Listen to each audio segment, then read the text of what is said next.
Hi there. Welcome back to part 2 of our Atlassian Intelligence mini-series.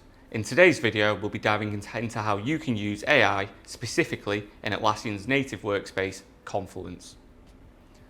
For today's example, we're going to build a Google self-help document which will be accessed via our support desk, showing how AI can assist in getting this off the ground.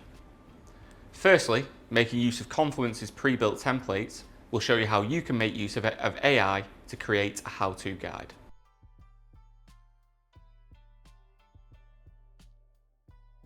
Now we click the Atlassian AI button, then provide the required input.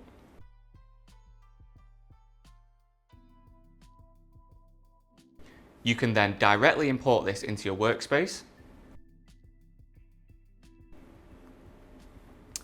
If you're a multilingual company, a neat feature is the ability to then translate this into another language, so you can have an English and a German version without ever having to leave the page.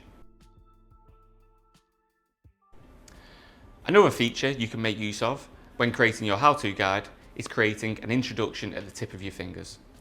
The more context we can give, the better the output. Making use of this tool will increase your efficiency across your workspace. Thanks for watching this quick video on how to utilise AI in Confluence. Stay tuned for the next video in the series.